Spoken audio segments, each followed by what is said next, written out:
La ville d'Erly en deuil, les habitants pleurent Camille Dewali, une fillette de 10 ans décédée dans l'attentat de Marrakech. Quelques jours après ce terrible événement, le bilan est officiel et fait état de 16 morts et une vingtaine de blessés. Une famille du Nord se trouvait donc sur la terrasse du café-restaurant L'Argana quand l'explosion est survenue. Un couple avec 3 enfants dont la cadette Camille, le père a été grièvement blessé. Ses jours ne sont pas en danger. La petite Camille devait célébrer hier sa première communion à l'église d'Aubert. On ne connaît pas encore la date du rapatriement du corps de la petite fille. La maire de la commune d'Erly, Marie-Françoise Augier, a décidé d'annuler les prochaines festivités dans le village. Cet attentat n'a pas encore été revendiqué, même si le mode opératoire ressemble à celui d'Al-Qaïda. Et puis dans l'actualité internationale, sachez que Barack Obama a annoncé la mort d'Oussama Ben Laden lors d'une opération commando près d'Islamabad, au Pakistan. Des scènes de liesse ont éclaté un peu partout aux États-Unis. Pour l'Élysée, sa mort est un événement majeur de la lutte mondiale contre le terrorisme. La France a salué la ténacité des États-Unis qui le cherchaient depuis 10 ans. Le corps de Ben Laden serait immergé en mer. Interpol a appelé tous les gouvernements à mettre en place des mesures spéciales de vigilance. En bref, l'île Sud sous le choc. Hier soir, une fillette de 17 mois est tombée du 11e étage d'un immeuble situé boulevard de Metz. Transportée dans un état grave au CHR de Lille, la fillette n'a pas survécu à ses blessures. Les forces de l'ordre ont quadrillé le bas de l'immeuble pour comprendre les circonstances de ce drame.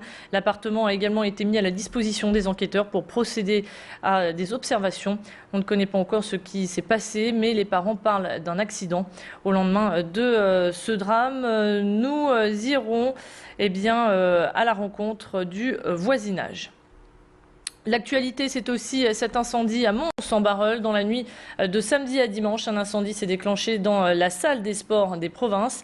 La toiture a été partiellement détruite. 45 pompiers des casernes de l'île Bouvines et de Villeneuve-d'Ascq ont été mobilisés pour venir à bout des flammes.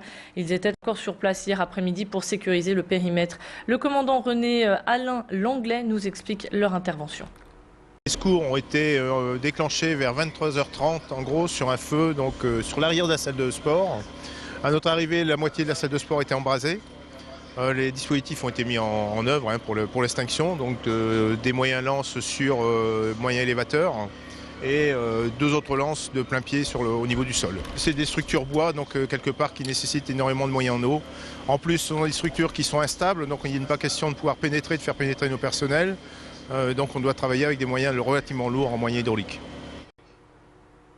À l'heure actuelle, on ne connaît toujours pas l'origine de ce sinistre. On sait que l'alarme anti-intrusion ne s'est pas déclenchée. La mairie réfléchit actuellement aux solutions d'accueil envisageables pour les élèves. Yvan Colonna rejugé devant les assises alors que le berger de Cargès avait été condamné à la prison à perpétuité au mois de juin dernier. La Cour de cassation a annulé le verdict pour vice de procédure. Le procès devrait durer 8 semaines. 13 ans après le meurtre du préfet d'Érignac, l'avocat de l'accusé, maître Éric Dupond-Moretti, va mener sa défense sur les conditions de sa garde à vue qui sont désormais illégaux aux yeux de la Cour européenne. La défense va également demander une grande reconstitution sur les lieux du crime, une demande qui avait été refusée lors de son dernier procès. Maître Dupond-Moretti revient sur les enjeux de ce procès au micro de Macha Grunaison. Il y a des choses quand même dont on ne pourra pas faire l'économie dans ce procès. Je pense en particulier aux décisions qui viennent d'être rendues par la Cour de cassation en ce qui concerne les gardes à vue. Une garde à vue sans avocat est illégale. Est-ce que les gardes à vue de ceux qui l'ont accusé sont des gardes à vue légales? Est-ce qu'il y a les gardes à vue Yvan Colonna et les autres gardes à vue dans ce pays? Voilà une des multiples questions que nous poserons durant ce procès et auxquelles évidemment la Cour d'assises spéciale devra répondre. Yvan Colonna déclare depuis sa cellule être innocent. Comme tous les 1er mai, à la fête du travail, il y avait des défilés dans les rues. À Lille, c'est Martine Aubry qui était en tête de cortège. Cette année, la mobilisation a été moins soutenue. Ils étaient 700 selon la police, 1000 selon les syndicats. À descendre, à battre le pavé, les revendications sont toujours les mêmes. Le pouvoir d'achat, l'emploi et la défense du service public. Pour la première secrétaire du PS et la maire de Lille, même si la mobilisation était faible, les Français manifesteront en 2012 dans les urnes. On l'écoute au micro de Macha Grunaison. Le 1er mai, d'abord, c'est une fête qui n'est pas seulement la nôtre, c'est une fête internationale des travailleurs. Je pense qu'il faut garder dans une république, dans une société, des symboles. qui sont les symboles des combats passés et les symboles aussi des valeurs que nous portons. Alors les gens ne prennent pas obligatoirement les mêmes façons de fêter le 1er mai qu'auparavant, c'est-à-dire les manifestations par exemple, mais il y a ici les rassemblements des responsables et d'un certain nombre de militants qui sont là toujours. Mais je crois que chacun aujourd'hui au 1er mai pense, en tout cas moi c'est ce que me disent les gens, y compris dans la rue, là j'arrive d'autres quartiers, disent oui, bien aujourd'hui c'est le moment de redire oui, on n'en peut plus de cette politique.